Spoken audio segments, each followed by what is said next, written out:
Welcome back to another edition of Disney Dish Podcast. It's me, Jim Hill, and this is our show for the week of Schmurz Day, August 22nd, 2022. On the show today, comments and corrections and a listener email. And in our main segment, Chrissy Harrison of TouringPlans.com joins me for an update on Epcot's International Food and Wine Festival. And then Chrissy shares her impression of this year's edition of the Mickey's Not So Scary Halloween Party at Walt Disney World's Magic Kingdom. Let's get started by bringing in the woman who, truth be told, is actually my favorite Testa. Don't tell Len. It's Chrissy Harrison. So, hi, Jim. Thanks for having me. I support this message.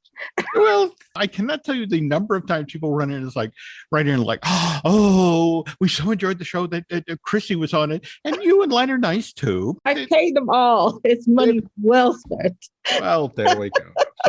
So to explain here, your brother is on the move again. As I understand it, he and his lovely wife Laurel are up in Canada, even as we speak, doing a scenic rail trip. Is that right? Or Canadian things with bagpipes is all I know. I maple syrup. I'm not absolutely sure.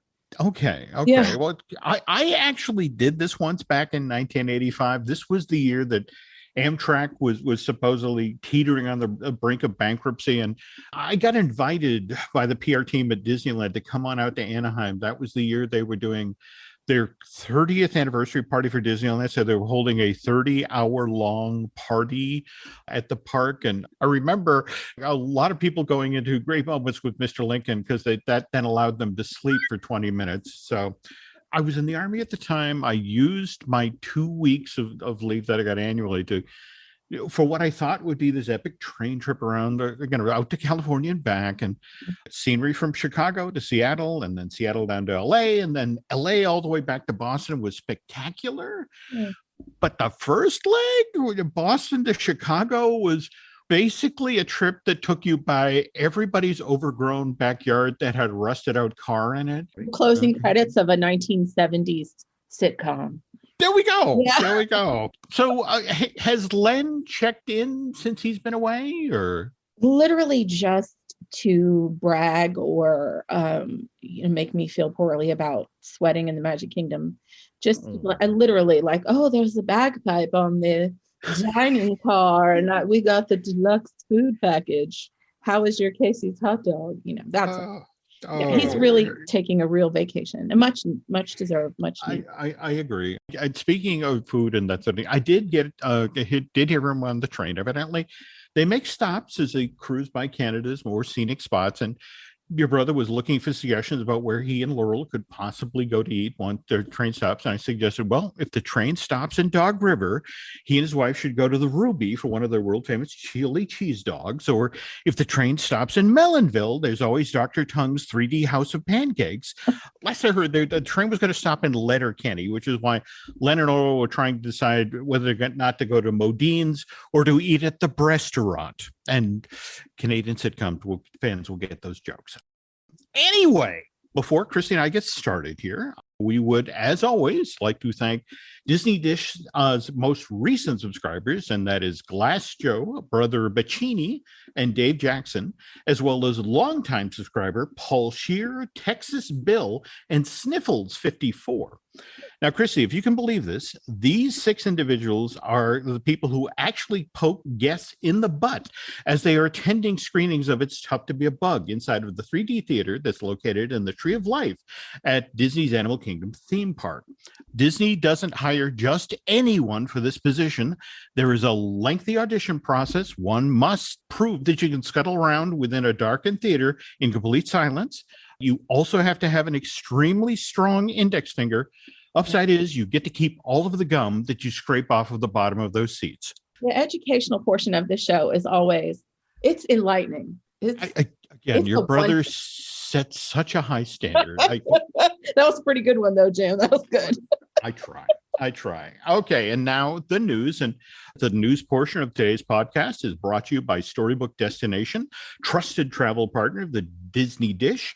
For a worry-free travel experience, please book online at storybookdestinations.com. Also want to remind everybody that Mr. Testa, Chrissy, and myself will be taking part in the second annual Gingerbread Challenge at Walt Disney World, which will begin on Friday, December 2nd of this year. Chrissy, just so you know, I've been working on how to smuggle industrial strength caulking compound. Len's got you beat. Just go with the honest route. He Really? honestly, it's a wonder he gets past security. And Okay. yeah, just go with the honest route. And I would work more on the sing-along portion because there'll be prizes for all of it. Okay. Tammy, Annette, and both travel agencies, we're working on some good prizes. Nobody can out-cheat Len. Just let it go. Okay. Let's move on. But I want to win the gingerbread thing, and I feel like I'm the judge, so you won. Congratulations, Jim. Well, there we go.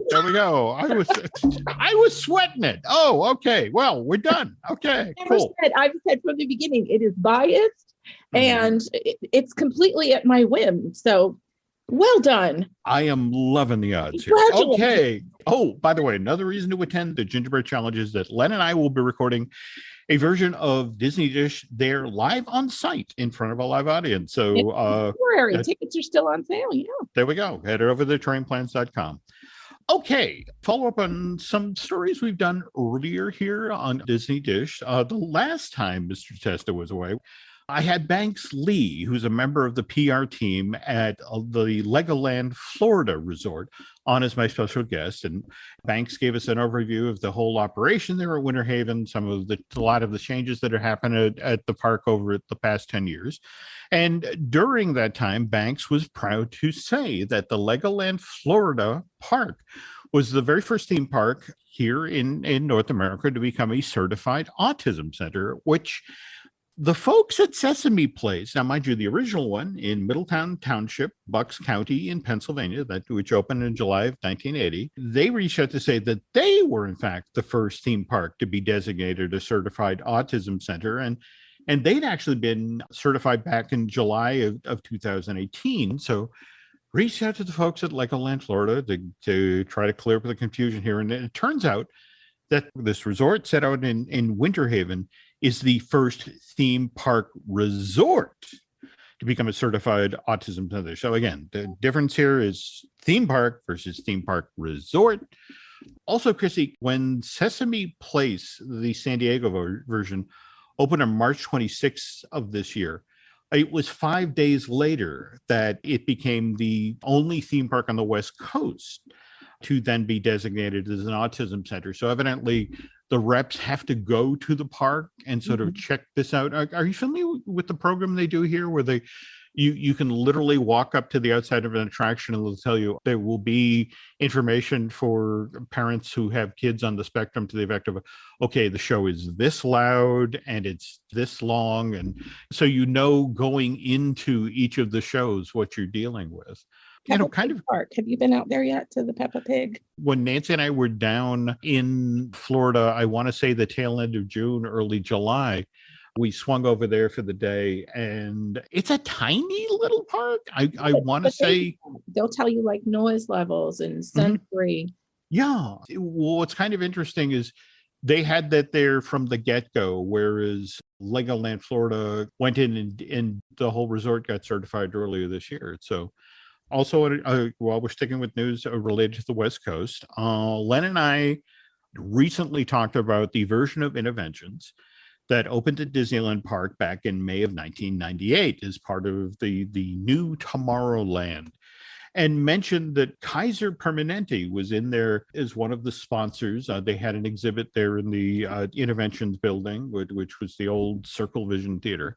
They were in there along with Compaq, Honeywell, AT&T, and GM. They had this huge interactive educational display about health and healthcare. And Kaiser was an opening day sponsor at Disneyland. In fact, the Hall of Aluminum. I'm telling you, that you missed out. Is that on YouTube? You can actually see some images of this on YouTube. And again, seriously, you walked in off the street in Tomorrowland, and you could, inside of a building, you could see the history of aluminum and learn more about the men who developed the process for its mass production. And I don't know how social media, there are influencers out there to this day regret that they couldn't get their picture taken with the Kaiser mascot, Cap the aluminum pig. Is that real? Seriously, Is that real? that's, well, yeah, again, it was one of these things where Googling. somebody, this gives you some idea of back in the 50s what people thought was clever. When you took metal into the foundry to be melted down to make aluminum, they literally, it's like it was a pig. That was the unit of measure, a pig of aluminum. And so somebody, hey, that should be our mascot, Cap the aluminum pig. It's like, it's real. I thought you were day drinking. It's real. I'm Googling as you're talking. It's real. Well, it's not. It's not mutually exclusive, by the way. It can be real, and I can day drink. Okay. I'm saving this. I will be watching this. Okay, cool. Now, mind you, Brian Gaughan, my co-host on Looking at Lucasfilm, again, native Californian, and filled me in here about, because I was intrigued, like, how did Kaiser become Kaiser Permanente? And it turns out that Kaiser started out life as a construction company back in 1906. In fact, the company built a lot of the ships that were used during World War II. Then after World War II, he created Kaiser Aluminum and Kaiser Steel, also formed Kaiser Permanente, which was named after the Permanente Creek that flowed in front of Kaiser's cement plant. And it was basically a hospital that served Kaiser employees. They again, this kind of kills me. Employees paid 5 cents a month for the health insurance. But come the 50s, Kaiser grew and eventually began operating in 8 states and, became the company that we know today. And then following up on something Len and I talked about in a recent Disney Dish, we were talking about Disney's Hercules and what the company did to help the promotion of this Ron Clements, John Musker movie, which was released to theaters in 97. And among the things they did was they actually brought the Main Street Electrical Parade to New York City, and they took down 42nd Street and then took it up Fifth Avenue, and tens of thousands of people lined the route to watch it go by. Anyway, Frank Kemps wrote in on August 8th to say that he enjoyed the story and wanted to know if we knew about the promotional train that Disney ran around for both Hercules and the Hunchback back in the 90s. Evidently, the way this worked is the train, which was loaded, had a walk-through sort of dark ride experience for both of these upcoming animated features. And Frank actually took part in it. It made stops at several European cities. For example, the Hercules version, you could walk through in separate train cars. In one car, there was the garden where Meg sang. You could then walk through the underworld where Hades lured. And in fact, they had the counter, evidently, as you entered the room. It's like, hey, 100 million souls taken. And then you could go to Thebes, and if you wanted, even interact with a fake ATM there. But again, he remembers this quite fondly, and more to the point, also has fond memories of that film, which, as we mentioned on the show, is just about to be reinvented as a live action feature by Disney. So we'll be revisiting the world of Hercules, and not to mention the Broadway musical that we'll be trying out at the Pay-Per-View Playhouse January, February of next year. So look for Disney to get seriously back into the Hercules business. But that's going to do it for the news section of today's show. And when we get back, Chrissy is going to tell us all about some new food booths and kitchens that have come online in Epcot's Food and Wine Festival. And then we're going to talk about this year's edition of Mickey's Not So Scary Halloween Party. Okay, so if you keep on saying you need to make a budget, but never do it, or if you somehow keep missing credit card payments, or worse, you're afraid to look at your bank statement, then maybe it's time you take back control of your financial life. Meet Rocket Money, formerly Truebill, our favorite financial app. So why did Truebill change its name to Rocket Money? We'll tell you what we've heard. Truebill, now backed by Rocket Companies, has grown from a bill management app into a full-on personal finance empowerment tool that helps over 3.4 million people with budgeting, lowering bills, canceling subscriptions, and more, saving each of their members, on average, $700 a year. And with all that growth comes the next evolution in Truebill's story, a new name. Bottom line, Rocket Money is everything I've loved about Truebill, but with a fresh new look and feel. So start canceling your unused subscriptions and save money at rocketmoney.com/DisneyDish. Again, that's rocketmoney.com/DisneyDish, or download the app from the Apple App Store or the Google Play Store. Whether your business has 6 floors or 6 employees, Walmart Business has everything you need to save time, money, and hassle. You can restock your break room with bulk ordering, or bulk up your ordering team with shared payments. And you can get it all delivered straight to your business's door, whether that's on Wall Street or Main Street. Walmart Business. It's the Walmart you love, now for your business. Learn more at business.walmart.com.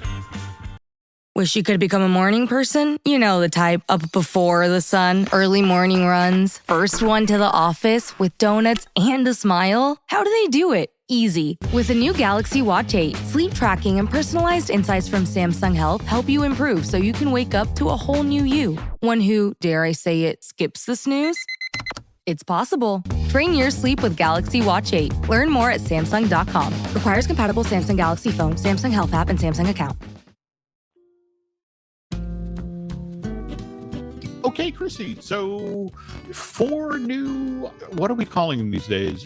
Booths, kitchens, for food and wine, which, Sure. By the way, this year's edition started on July 15th. So is it unusual that we have, 4 new operations coming online this late, or? No, not really. It's the first day was July 14th, and then it ends November 19th. So we're going, 6 full years. And then the 4 new booths started on August 15th. So I believe they've done this before where they'll stage. And it was just 4. And that was the Mac and Eats, the Coastal Eats, the Noodle Exchange, and Hawaii. And I had very definitive views on all of them. 3 of them are a win. 1 is a big fat fail. So we'll start with the fail, Mac and Eats. Have you had that in the past? Do you remember Mac and Eats? It's all macaroni and cheese, different kinds. How can you screw up macaroni and cheese? Well, so the traditional mac and cheese is $5, but I whipped out my fork to show scale, and that's when things are wrong. It's $5, but it's like 2 bites and it's super boring. The Cowboy mac and cheese has let's see here, it says smoked pork belly, burnt ends, pickled peppers, $6.25. It just tasted false. It tasted like that liquid smoke stuff, not good. And then the other one was the chili cheese. It was fine, kind of boring, not worth waiting in line. The good news is the Noodle Exchange is back. It is just as wonderful as before. It is enormous. You're getting like a pot of soup in each one. Nothing is over $6.50. The best one, again, is the Chinese char siu pork udon. The dashi on it is incredible. It's $5.50. It has the pickled egg. It has the noodles. Yes, it's hot. Yes, it's 1,000 degrees. But it'll cool off. I mean, this thing goes until November 19th. And we get a few chilly-ish, 70-some days. It's fantastic. And I think that was Len's favorite last year, too. And then there's the Coastal Eats, which is, this is up front near Test Track and Flavors from Fire and all that stuff. And they've got just 2 dishes. They have baked scampi for $6, oysters Rockefeller. I liked both. The oysters Rockefeller, you get 3 huge oysters for $7.50. And that to me was like, I think I said this on one of my posts, that it's like the perfect festival food. It's enough so that Nancy's a snuggletarian. So you and Len and I could go, we could each have an oyster. You feel like you're not sitting there trying to divvy up a 2-bite thing between 3 or 4 people. It's perfect festival food. It's maybe not the best oysters Rockefeller you've ever had, but you're at a festival and they're mass producing them. It's very good, and it's a very good value. It's a lot of food. Plus it's beautiful. And then the last one is Hawaii. Is that like your flavor profile, Jim? It's the Hawaii stuff. My ex, Michelle, her family for a time lived out in Hawaii, and they would delight in, it's like, okay, we'll do the luau, we'll do the tourist stuff, but we'll also take you to the real places for the real locals. And, for example, getting loco moco, the rice, the egg, the gravy, again, really exposed to how they lean into the savory and the fruit. So this would be one on my radar. So they delivered the goods. Excellent. Now I will say skip the cheesecake. Mhm. Maybe I just don't like cheesecake. I think I've said that about two. It just wasn't good. The passion fruit, it just was kind of boring. Mhm. But the pork slider, Mhm. sweet, savory, fantastic, $5.75. And the musubi, the spam musubi, I expected, like, the last time I had it was at Alani, and everything's expensive. It's gorgeous in the shape of a Mickey head, but this is amazing, and it is giant. It's definitely enough for two people. $6. It says that it has the spicy mayo, but it's the Hawaiian spicy mayo, which isn't spicy at all. Like, I have almost no tolerance for spice. So, like, don't be nervous about that. $6. I think it's definitely my top 3 for the whole entire festival. I'm going again tomorrow. I will buy this every time I go. Magnificent. That is so cool. Holy Love cow. Okay. Love, love, love. All right. Anything else worth noting coming over the horizon, or? Well, okay. So a couple things from, we went day 1, day 3, day 4. I've been like a couple times since, and it seems like they are listening to somebody out there. They're toning down the spice on a couple dishes. Some of the things burned my face off the first week of the festival, and we had to then say, like, avoid the samosas at the Indian booth, because if you have any spice intolerance, because you're going to hate them, it's going to ruin your day. It seems like they're toning down some of the spice, like on the Brussels sprouts, at the wings in the Odyssey. So I will be going back middle of September, end of September, to redo everything, just to see, because again, we have until November 9th, and then immediately after that is Festival of the Holidays. So we will be updating our best $50 that you can spend at the festival. That seems to be everybody's threshold for a budget. And then don't forget, you get free entertainment. The American Adventure, every night granted, it's not like headliner bands. It's like Len's favorite, Tiffany. She appeared on his birthday. He still has the tape, I believe. So, I know you guys have discussed this before. We're having a hard time getting more recent acts, but there's always free entertainment or included entertainment. Nothing's free. So I think it's still worth the trip. Now, you mentioned folks listening, which brings me to my special appeal during this week's show, because we're about to start talking about Mickey's Not So Scary.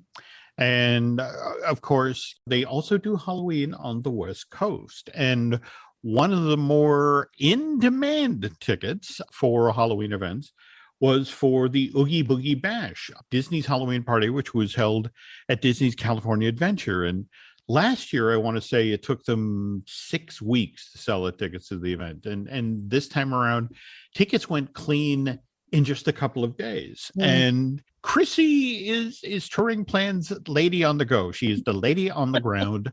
I think, to be thorough, Ms. Harrison would love to be able to attend an Oogie Boogie Bash out in California. But again, the tickets went clean. And I have been working my trap line of Disney insiders to try to procure her a ticket to this event, and have so far come up empty. But on the other hand, on the most recent show when Mr. Testa was away, I asked for help in getting a copy of the Art of Disneyland Paris book. And you folks came forward in droves. And so many people came forward, I was actually able to procure copies of this book for myself, for Len, for an unnamed co-conspirator, who you folks will be aware of fairly shortly.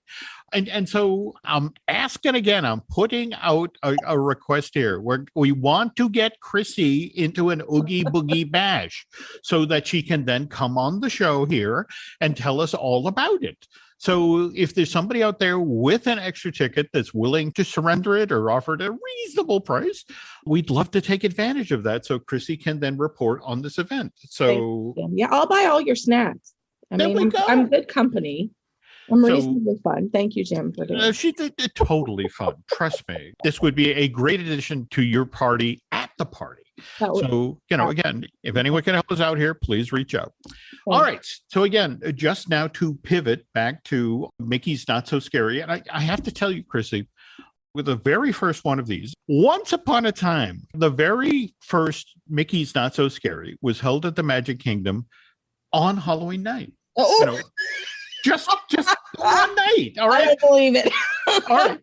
One night, October 31st, 1995. And my gosh. And I will tell you because my then wife and I were living in Orlando at the time, and we had our daughter Alice was 1.5 at the time. And we went to this event. It was a hard ticket. I want to say it was like $10 a person, $12 a person. And what I remember distinctly about this is we had an Emil Younga stroller, which, for those of you who know these things, they are the size of a small foreign car. But at the same time, they were supposedly the safest stroller on the planet. You could run a Sherman tank over the thing and the child would be fine. So, but again, this is the first Mickey's Not So Scary. And previously, these Halloween events had been held over at the shopping village in Lake Buena Vista. So, and for free. Mm-hmm. So there was this hesitancy. The first year they offered it for just one night, people kind of balked, and it's like, you're asking me to pay $10 for something that used to be free? Oh, you crazy kids. Yeah, so no, picture this. We are rolling around the park with Alice in our Emil Younga stroller. We're checking out the event, and we get to each of the candy points, and these poor lonely cast members were like, oh, look at the cute baby here, have 1,500 pounds of candy. We have now an Emil Younga stroller with our lovely 10-pound baby and 1,500 pounds of candy. Yeah. And just pushing it uphill to the monorail almost killed me. And face it, Disney only went into this field because they were looking over their shoulder at Universal started its own Florida Halloween event in 1991, but back then it was called Fright Nights. They didn't rebrand and make it Halloween. Yeah, till 92. And even then it was like, they were like, ooh, we're going to risk it. We're going to do this for 3 nights. Geez, I hope people show up. But it's a different world. Oh, no, absolutely. And by the way, I want to give credit where credit is due here, that the very first Halloween event that was held in a theme park of size was not Scary Farm. And in fact, next year is the 50th anniversary of Not Scary Farm. And we were just talking about getting you to the West Coast, and we work with lovely Tammy Whiting at Storybook Destinations, who's also been eyeballing, a West Coast thing. So what if worth a trip? There we go. But the idea of we go out there and we don't just do the 2 Disney things, because they do their Halloween time thing and the Oogie Boogie Bash. We do Halloween Horror Night. That's right. And we do and Scary Farm. And the cool thing is that will also be the year that Super Nintendo World opens at Universal Hollywood. I'm in. Okay. So We'll tell Len, just book it. All right. Well, there we go. When he gets off the train from Canada. Okay. Hey, congratulations. Here's the bill. All right. So that's kind of where things started. And so you got to do the first night of the 2022 edition of Mickey's Not So Scary, which almost got called on account of rain, right? I really thought it was going to. The beginning of the night. Okay, so first of all, you get 8 hours in the park. And so just from a value standpoint, you get 8 hours in the park, you come in at 4, the party starts at 7, but everyone else, the day guests, have to leave at 6. So you have from 6 to 7, where it's just some of the party guests, because everybody isn't there early. They really do a very good job of being firm about getting those day guests out. It's a whole sweep thing. If you don't have your wristband, you can't enter any lands, you can't go on any attractions as of 6 o'clock on the dot, like was standing there watching. Okay, so full 8 hours in the park. Plus, we've checked the crowd calendars and the crowd levels, after the last 2 parties, and we've had crowd level 1 on our crowd calendar both times, and the average wait times have been between 18 minutes and 21 minutes, which means if you were planning on visiting Magic Kingdom as a day guest, that's the day to go. And party guests have, an even better time. So if you want to ride rides, you want to see the shows, all that stuff, great time to go. Okay. So yes, the first party, they're supposed to have 2 parades. And because of rain, the 9:15 was canceled. We did get to see the 11:15. One word of caution: when there is rain like that, and because the first 2 Hocus Pocus Villain Spectacular, the Castle stage show, the 8:35 and the 10:35, because those 2 had also been canceled because the performers have to come out and dance, they made an announcement, so this is something to be aware of, that the parade would be moving up by 10 minutes. That's not really a big deal, but the times are not firm necessarily if there is inclement weather. Did you get to see the Headless Horseman that night? No, they couldn't do the horse because of the rain. I've actually been in the park once where the poor horse was coming up from Frontierland. It was making the turn to go into Liberty Square, and on the cobblestones lost its footing. And that was on a dry night. But even then, the rider took a tumble, but they got him back up on the horse and they continued on. But and again, I know it's a spectacular element of it, and it's a lot of fun, but they defer to safety on nights like that. So I don't have any beef with that. Like, even if that was my one time going, you want the animal to be safe, and the performers obviously come first. Now, I will say, I went to guest relations to ask, at what point do you start giving money back? And naturally, you're not going to give a firm answer, but it was something along the lines of, if almost all of the entertainment is canceled, they might be able to get you at a different party, or the impression I got was it depends.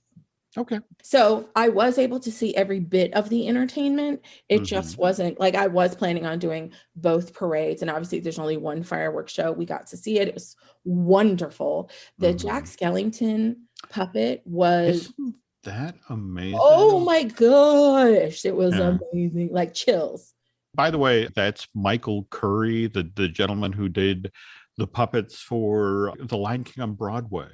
Oh, you're going to know better than me. That's awesome. Yeah. So, but again, the stagecraft for that, it's phenomenal. Yeah. Phenomenal. Yes. So we did get to see it. I got to see every single one of the shows, and I did get to see the fireworks. I got to see the parade. I went to all the dance parties. I have to say, I obviously think it's a really good value. I've spent my own money to go. I'm going 4 more times. I'm going 1 more time for work, but then I'm taking my family 4 times because we're doing Halloween at Lens. Obviously, that's a huge event. Oh, wow. Hopefully you come. You got to come, Jim. I've already started. I don't think there's room on the porch. I make room. I've heard the stories about the refrigerator carton-sized thing of candy that was I'll make sure there's room. I'll make sure you'll have a chair. We're going to order in food. Hopefully, Gigi's teacher is not listening. I'm going to have her stay home from school the next day. It's a whole thing. We've already started amassing toys, and it's a thing. But anyway, I will be going back 4 times, spent my own money. This is a wonderful value. And I say that because you're never going to be bored. It feels like, this is awful. Like, you know, when you break up with somebody and then you get cute. Okay. So it feels like, Disney is on the revenge. Like, trying to outpace Universal. Mhm. I don't know, like they went all out, man. Okay, so at the Mad Tea Party, they Mhm. have 11, is it 11 character meet and greets? 11. But some of them, like the Mad Tea Party, have 5 characters. Mhm. 5. And there is always somebody. So Queen of Hearts is coming out, like she's putting on a show. And she goes back behind Cheshire Cafe.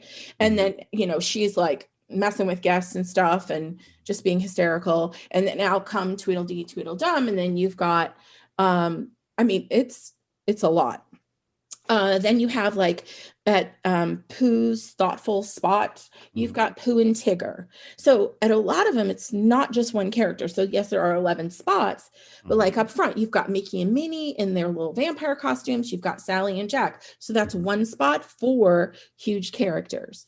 So the bad news is Jack and Sally were a 3-hour wait on the first night. Yeah. I'm not doing it. You'll never see a picture because I'm not doing it. Mhm. It's not going to do it. But so yes, you can spend. I wish they could find a way, but there were just so many people, and a lot of it was us filthy bloggers. And so hopefully the time it won't. No, that's true. I mean, face it, what's kind of intriguing about the first night of anything at the Disney parks these days is that you're there with the folks who were there to document the event. And I will be fascinated to hear from your other 4 trips to the park what changed, what was easier that night, because frankly, people weren't desperate to be the first to get the picture. Oh, absolutely. Jack and Sally, that sort of thing. So yeah, absolutely. My next one is on the 30th. And my focus then is just the ride overlays, because they've got 4 that have the Halloween twist is what they're calling it. Yeah, very exciting. So the candy is the same. It's Mars. The bag is an upgrade. It's like a keepsake bag. It's a reusable bag. It's still the same size. And then the allergy process is exactly the same. I'll be documenting that. We have some of that information on our Instagram. I saw, yeah. Now, but I'll be showing you the treats on the 30th. I think it was an outstanding value considering how much time and how much there is to do the dance party, especially in Tomorrowland for geriatric folks like myself. It was all 80s and 90s.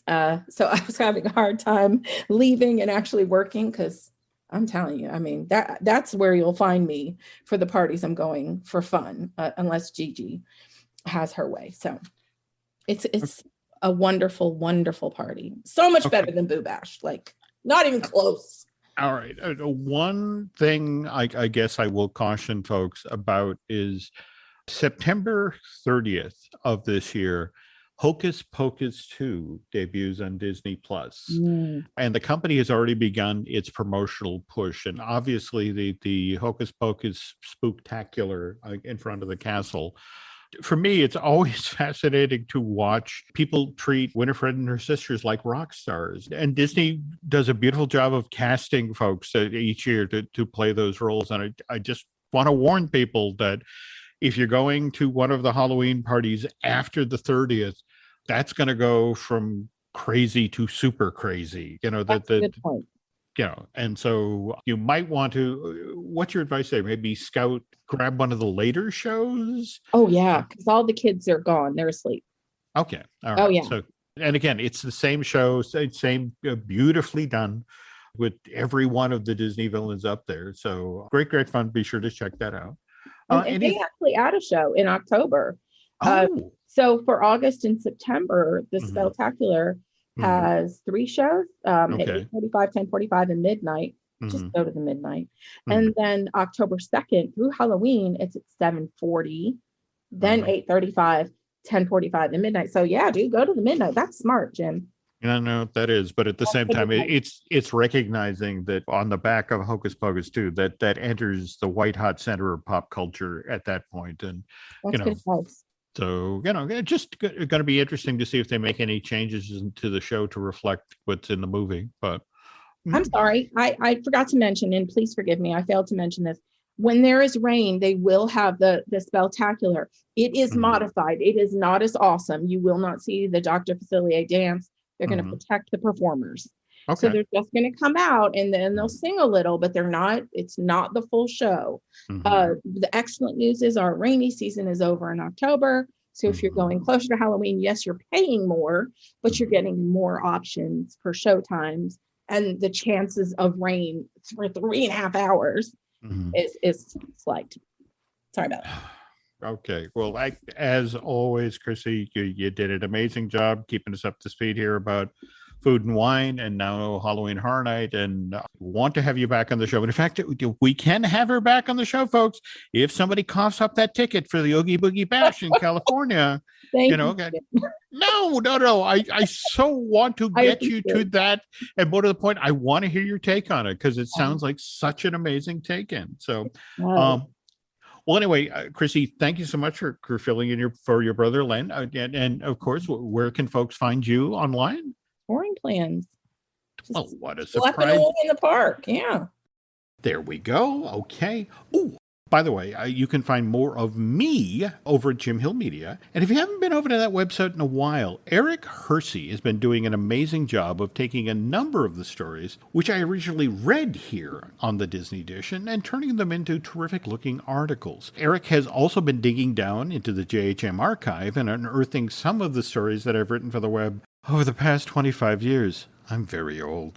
Anyway, by dropping pictures into those, he's managed to turn them into fun, newish pieces for the web. For example, Eric just took an article that I wrote back in 2003 about Nikita Khrushchev wanting to go to Disneyland back in '59 and made that into an interesting read with great illustrations. So if you can, head over to Jim Hill Media and please go check that stuff out. Anyway, that's going to do it for this week's show, which was produced fabulously by Aaron Adams, who, by the way, will be bringing his trusty dirigible to the upcoming Crown of Maine Balloon Festival, which gets underway at Presque Island on August 28th. While Aaron's doing that, if you could please go over to iTunes and rate this show and tell us what you like to hear next. And for Mr. Testa, this is Jim Hill, and we will see you on the next show. This episode is brought to you by 20th Century Studios' new film, Springsteen, Deliver Me From Nowhere, starring Golden Globe winner Jeremy Allen White and Academy Award nominee Jeremy Strong. Scott Cooper, the director of the Academy Award-winning movie Crazy Heart, brings you the story of the most pivotal chapter in the life of an icon, Springsteen, Deliver Me From Nowhere. Only in theaters October 24th. Get your tickets now.